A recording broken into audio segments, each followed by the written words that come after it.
கர்த்தருடைய பரிசுத்த நாமம் மகிமைப்படுவதாக.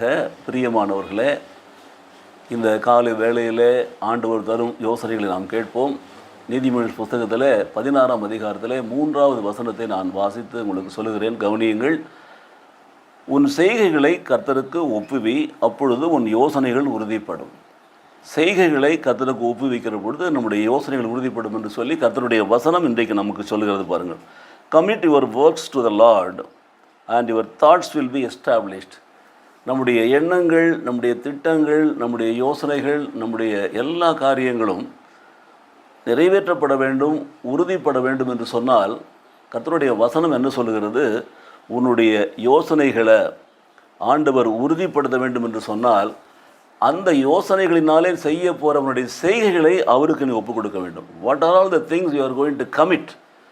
என்னென்ன காரியங்களை நீ செய்ய போகிறாயோ அதை ஆண்டவரிடத்தில் முதல்ல சொல்லிவிட வேண்டும், முன்கூட்டியே. அப்போது நாம் செய்யக்கூடிய காரியங்களை ஆண்டவருக்கு சொல்ல வேண்டும். ஒரு திருமணமோ, ஒரு வீடு கட்டுதலோ, ஒரு படிக்கிற காரியங்களோ, வாழ்க்கையில் ஏதோ ஒரு காரியத்தை நாம் முன்னே அவரிடத்தை சொல்லி நாம் சொல்லுகிற பொழுது, நம்முடைய திட்டங்களை சொல்லுகிற பொழுது கர்த்தர் என்ன பண்ணுறாரு? அவைகளை நிறுத்து பார்க்கிறார்.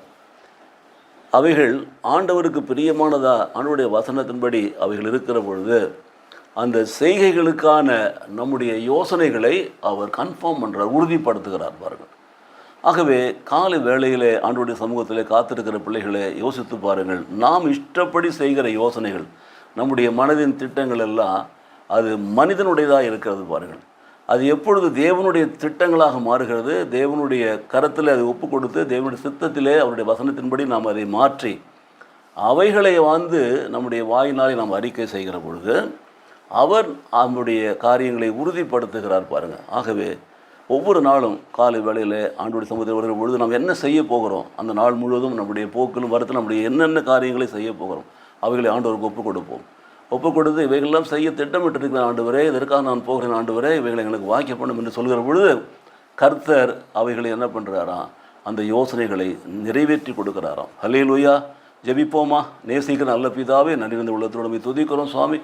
நாங்கள் எதை செய்தாலும் எங்களுடைய செய்கைகளை செய்ய போகிற காரியங்களை ஆண்டவரிடத்தில் ஒப்புக் கொடுத்து நாங்கள் ஜெபித்து கடந்து போகிற பொழுது ஆண்டவர் அவருடைய வசனத்தின்படியாய் அந்த யோசனைகளை எல்லாம் உறுதிப்படுத்தி நிறைவேற்றி கொடுக்கிறார் என்ற சத்தியத்தை நாங்கள் இன்றைக்கு கற்றுக்கொண்டோம். கர்த்தாவே, இனி எங்கள் வாழ்க்கையில் எதையும் எங்கள் இஷ்டப்படி நாங்கள் செய்யாமல் ஆண்டவரிடத்தில் சொல்லி, ஆண்டவரே ஸ்தோத்திரம், எங்கள் யோசனைகளை எல்லாம் ஆண்டவரே அவர் நிறைவேற்றி கொடுக்கும்படியாக அவருக்கு நாங்கள் முன்பாக இன்ஃபார்ம் பண்ணும்படி, அவருக்கு நாங்கள் தெரியப்படுத்தும்படி, அவருடைய வழிநடத்தின்படி நடக்கும்படி எங்களை ஒப்புக் கொடுத்து நாங்கள் ஜெபிக்கிறோம். இயேசு கிறிஸ்து நாமத்திலே பிதாவே. ஆமேன், ஆமேன்.